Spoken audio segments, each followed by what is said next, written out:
Hello ಕರ್ನಾಟಕದ ಜನತೆ, welcome back to update Kannada 360 channel.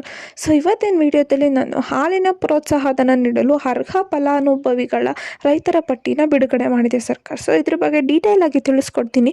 So ವಿಡಿಯೋನ ಸ್ಟಾರ್ಟ್ ಮಾಡೋಕ್ಕಿಂತ ಮುಂಚೆ ನೀವೇನಾದರೂ ನಮ್ಮ ಚಾನಲ್ಗೆ ಸಬ್ಸ್ಕ್ರೈಬ್ ಮಾಡ್ಕೊಂಡಿಲ್ಲ ಅಂದರೆ ದಯವಿಟ್ಟು ಸಬ್ಸ್ಕ್ರೈಬ್ನ ಮಾಡ್ಕೊಳ್ಳಿ. ಹಾಗೆ ವಿಡಿಯೋನ ಆದಷ್ಟು ಶೇರ್ ಮಾಡಿ, ವಿಡಿಯೋಗೆ ಲೈಕ್ ಕೊಡಿ ಅಂತ ಹೇಳ್ತಾ ವಿಡಿಯೋನ ಸ್ಟಾರ್ಟ್ ಮಾಡಿ. ಸೊ ಪ್ರತಿ ತಿಂಗಳು ರೈತರು ಸಹಕಾರಿ ಸಂಘಗಳಿಗೆ ಹಾಲು ಹಾಕ್ತಾರೆ ಮತ್ತು ಕರ್ನಾಟಕ ಹಾಲು ಉತ್ಪಾದಕರ ಮಹಾಮಂಡಳಿ ಮೂಲಕ ಹಣ ಬಿಡುಗಡೆ ಮಾಡ್ತಾರೆ ರೈತರಿಗೆ. ಸೊ ರಾಜ್ಯ ಸರ್ಕಾರ ಹಳ್ಳಿಗಳಲ್ಲಿ ವಾಸಿಸುವ ರೈತರಿಗೆ, ಅದರಲ್ಲೂ ವಿಶೇಷವಾಗಿ ಯಾರು ಹೈನುಗಾರಿಕೆ ಅಂದ್ರೆ ಡೈರಿ ಫಾರ್ಮಿಂಗ್ ಮಾಡ್ತಾರಲ್ಲ, ಸೊ ಅಂತವರಿಗೆ ಹಾಲಿನ ಸಬ್ಸಿಡಿನ ಪ್ರತಿ ತಿಂಗಳು ನೀಡುತ್ತಿದೆ. ಸೊ ಇದ್ರ ಬಗ್ಗೆನೇ ನಾನು ಈ ವಿಡಿಯೋದಲ್ಲಿ ಕಂಪ್ಲೀಟ್ ಆಗಿ ತಿಳಿಸ್ಕೊಡ್ತೀನಿ.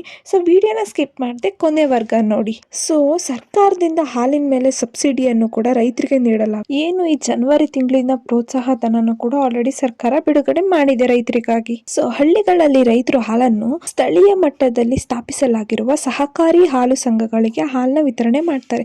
ಸೊ ಮತ್ತೆ KMF ಮೂಲಕ ರೈತರಿಗೆ ಹಣ ನೀಡಲಾಗುತ್ತೆ. ಸೊ ಇದ್ರ ಜೊತೆಗೇನೆ ಸರ್ಕಾರ ಕೂಡ ಹಾಲಿಗೆ ಪ್ರೋತ್ಸಾಹ ಧನ ಅಂದ್ರೆ ಮಿಲ್ಕ್ ಇನ್ಸೆಂಟಿವ್ ಒದಗಿಸುತ್ತೆ. ಸೊ ಇದರಿಂದ ರೈತರಿಗೆ ಹೈನುಗಾರಿಕೆ ಹೆಚ್ಚುವರಿ ವೆಚ್ಚರಿಸಲು ಸಹಾಯವಾಗುತ್ತೆ ಎಂದ್ಬಿಟ್ಟು ಸರ್ಕಾರ ಈ ಮಿಲ್ಕ್ ಇನ್ಸೆಂಟಿವ್ ಅಂತ ಸರ್ಕಾರ ನೀಡ್ತಾ ಇದೆ ಪ್ರೋತ್ಸಾಹ ಧನವಾಗಿ. ಸೊ ನಿಮ್ಮ ಹಾಲಿನ ಪ್ರೋತ್ಸಾಹ ಧನ ಖಾತೆಗೆ ಬಂದಿದೆಯೋ ಇಲ್ವೋ ಅಂತ ತಿಳ್ಕೊಳ್ಳೋದು ಹೇಗೆ? ಮಾಹಿತಿ ಕಣಜ ಅನ್ನೋ ಒಂದು ಅಫಿಷಿಯಲ್ ವೆಬ್ಸೈಟ್ಗೆ ಹೋಗಬೇಕು ನೀವು. ಸೊ ನೆಕ್ಸ್ಟ್ ಪ್ರೋತ್ಸಾಹ ಧನದ ಮಾಹಿತಿ ನೀವು ತಿಳಿದುಕೊಳ್ಳಲು ನೀವು ನಿಮ್ಮ ಜಿಲ್ಲೆ, ತಾಲೂಕು ಹಾಲಿನ ಮಂಡಳಿ, ಕ್ಯಾಂಪ್ ಆಫೀಸ್, ಸೊಸೈಟಿ ಇವುಗಳ ಆಯ್ಕೆ ಮೇಲೆ ಕ್ಲಿಕ್ ಮಾಡಿ ಸಬ್ಮಿಟ್ ಕೊಡಿ. ಸೊ ಇವಾಗ ಒಂದು ಹೊಸ ಪುಟ ಓಪನ್ ಆಗುತ್ತೆ ಹಾಗೂ ಫಲಾನುಭವಿ ರೈತರ ಇನ್ನು ಹಲವಾರು ವಿವರಗಳನ್ನು ತೋರಿಸಲಾಗುತ್ತೆ.